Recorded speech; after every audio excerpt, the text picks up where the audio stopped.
So for our closing speaker, I am pleased to introduce Christy Clark, who's the Acting Director of Montana Department of Agriculture. Director Clark is a fifth-generation rancher, wow, born and raised in Choteau, Montana. Whoop to the Choteau folks. Christy served 3 terms in the Montana House of Representatives before choosing to follow her passion for agriculture by working for the Montana Department of Agriculture. I'll hand it over to you, Christy. Right, thank you. Thanks, Aubrey. I gotta tell you guys, it's hard not to just sit up here and tell stories about me and Kathy Campbell in our younger years. So what happened there, Susan? It was all good, but yeah, you should have known this in our wilder days. So anyway, it's an honor to close out the Farm to School Summit. I really mean that. I appreciate the work you guys do. It's really meaningful and it's really important. At the Department of Agriculture, we're really passionate about this kind of work. It gives meaning and purpose to what we do. And sometimes we forget, we sit behind our desks in Helena and we forget about the connections that people need to make to their food systems. And summits like this are really helpful. And gathering together, it allows you to share inspiration and passion, but it allows you to really build on that in a group setting, and then to take that back to your communities. And then you get to share that passion with your families, your friends, and your coworkers. And that's really how these things organically grow. And I've witnessed that so many times. So I'm just so pleased that you guys took time out of your schedules to do this. And it really is an opportunity that we took for granted, I think, until COVID-19 hit. And now we realize the value of really being together in a personal setting like this. It's nice. And part of COVID-19, too, I can't stress this enough. It taught us the value of connecting to our food systems. We witnessed those breaks in the food security, and people were clamoring for local food. We were up at Kalispell Creamery in their dairy, and she said that she could not provide enough milk, but she was the only one that could provide milk during that pandemic. And it's probably one of our last local dairies left in the state of Montana.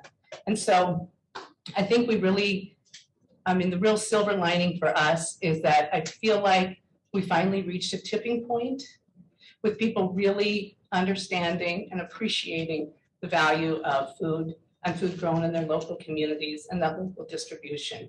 And when we couldn't buy hamburger at the grocery store, we could always find hamburger in our neighbor's freezer. It was just different, but it really put us back to those roots and connected us back with agriculturists. And I think people came out of that pandemic with a deeper appreciation for what producers really do. On a personal note, I grew up on a ranch in Choteau, and my kids are there now, so my grandkids are there. And it is just so gratifying to know that when they start school, that this is going to exist, that they're going to have healthy local food. There's people like Kathy that are passionate about it. We're gonna make sure that it continues. And it's so close to my heart.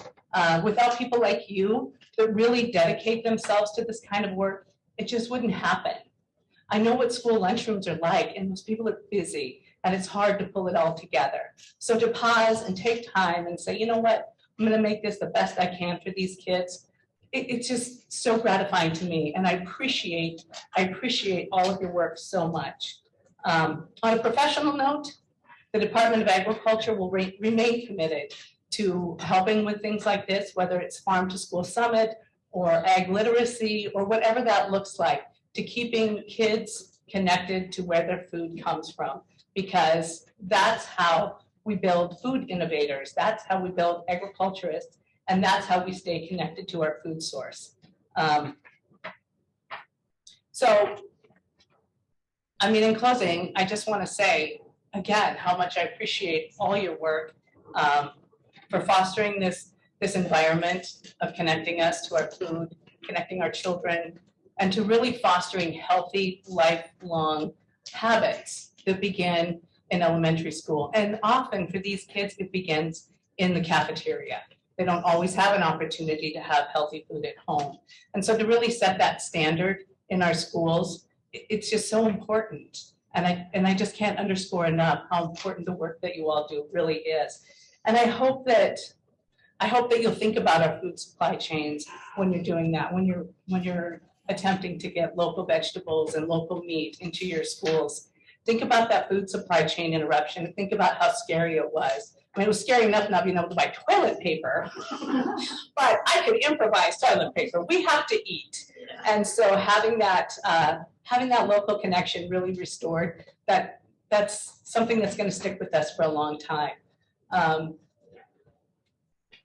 Yeah, and just in closing, I just want to say thank you. And we're committed to staying in touch with you. We have grant opportunities. We've supported Farm to School, the Harvest of the Month. Those are all great things. And at the department, we'll continue to work cooperatively.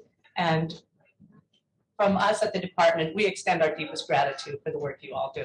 Like I said, it gives meaning to what we do. So thank you.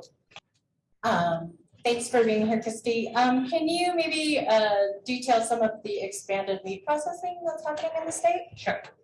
So when the pandemic broke out, obviously the meat, it was so heartbreaking for me to see record high meat prices at the grocery store and record low calf price, the record low calf prices. And I was like, what is this gap? And the gap was the processing of meat. And so the CARES Act money came into the state, and we went to the governor and said, could we take a chunk of this and really try to build that mid-level meat processing infrastructure in the state of Montana? And so we put $12.5 million into $150,000 grants, $150,000 up to, and we were able to actually move that needle. All that money went out. We've been doing compliance checks on that, and we've watched those slaughter numbers, local slaughter numbers, creep up every month. And so we are getting there. I think that the wait list to get a steer processed locally is still fairly long, but I think it is getting better. But it was one of the things that we actually could make a difference in. And it was a fun program to work on. And we're still working, like I said, we're doing the compliance, and everybody took that money so seriously, those meat shops and those processors. I mean, when we put out, $12.5 million, you would think we're gonna have some scams, we're gonna have some trouble. We didn't. Those people took that money and they invested it, and it really has made a difference for the meat processing in the state of Montana. Right. So I'm excited to welcome State Superintendent of Education, Elsie Arntzen, to help wrap up these 2 days. Elsie Arntzen is now serving her second term as State Superintendent. She is the daughter of 2 Montana public school teachers, and she taught 5th and 6th grade in Billings Public Schools for 23 years. She has degrees in economics and education from the University of Montana and Montana State University. Go, Chris. Okay, how about go Montana? I'm also a Grizz cat. So in addition to her teaching career, she served in the Montana legislature for 12 years. I've been so grateful for her continued support of farm to school initiatives in Montana, without which this amazing gathering would not be possible. So please help me in welcoming Superintendent Arntzen. Thank you. Can I take the microphone off? Yeah. I'm gonna do that. All right. 5th grade teacher, right? It's hard to be at a podium when you're a teacher. I think you're right down amongst everybody. So if I could, and open it up for a question as well. If you have any questions regarding school opening, might be in math, might be in science, it might be in anything that you might want to ask anything in our dealings with the virus, where we are with vaccinations, where we are with masking, buses, anything. I'm transparent, and hopefully I can get some answers to you if I can't answer that as well. I want to thank our expert at the OPI. Chris, please stand. Woo-hoo! The OPI, we have, it's government, right? That's what we do. We're government. We're an interface between USDA and real world and schools, and more importantly, our children. So 42% of our kids are free and reduced in Montana. What does that say in your community? Could be a bigger number, could be a smaller number, could be a number that might be on that number right there. But there is no shame or blame in any of that. We take children from wherever they are and we enhance them when they are embraced in public school. We do that from the moment they get on that bus to the time that they get back on that bus. And in between, there's great opportunities. There's breakfast, there's lunch, there's snack, and there's also those backpacks that go home. So I taught mostly title schools in Billings, 5th grade. Gotta love a 10 and 11-year-old, right? They love you in the morning. They're really cranky around lunchtime. That's where you guys all come in. And then they love you back in the afternoon. And then they can hardly wait to get out of that classroom. So that's what's happening. And we have schools opening next week in Montana. So 821 schools, over 400 districts.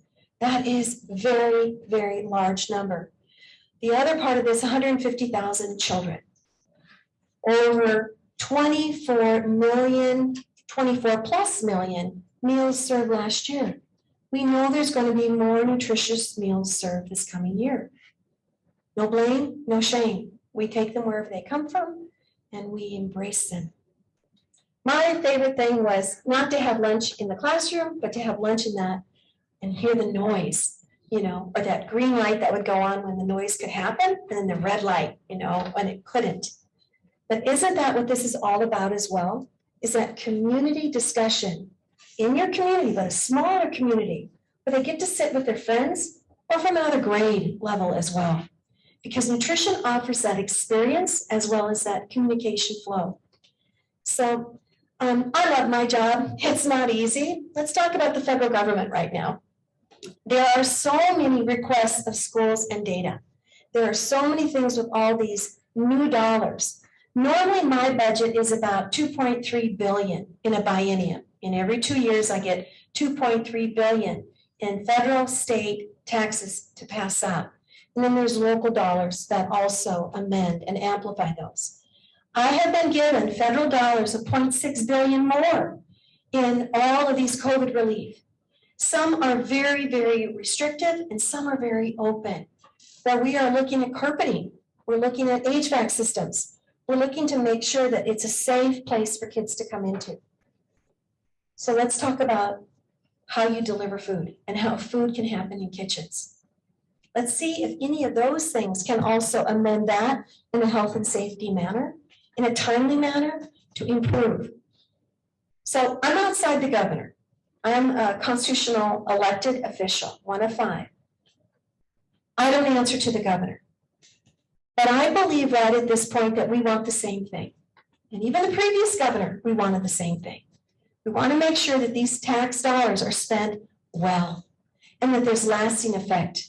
We don't want that funding cliff to happen at the very end, where indeed we know that state tax dollars will have to reach into your pockets, your tax dollars, and fund more. But let's see what we can do with these good dollars that are given to the state. And I don't want to give them back to the federal government. One of the things that I'm captured as well is in non-public. I don't have a firm number on non-public children, but they are in your community as well as they are in ours. I noticed when I took the count for public school, 3% of the kids left in K-8 and went somewhere else. This October, we hope schools have those full classrooms. We hope we have those teachers to teach those full classrooms. So what I'm asking of you then, do you know of any of those children in the community that you fed during lunch in the opening flexibilities that happened in our summer programs, that we could help those students in nutrition?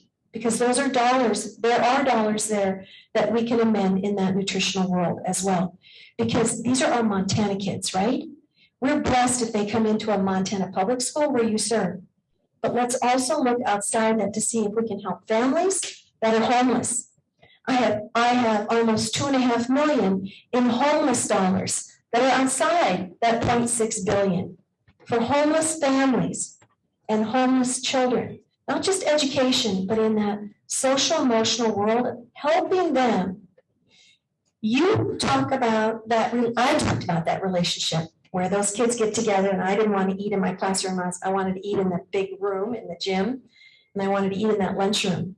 These are your communities as much as they are mine, and you know them more than I do. So let's see if we can reach out to those non-public families. How about those families that are struggling, those homeless children that are there? Let's see what we can do for them. Another pot of money that I received that's outside of that 0.6 is for special education children. They're in your embrace as well.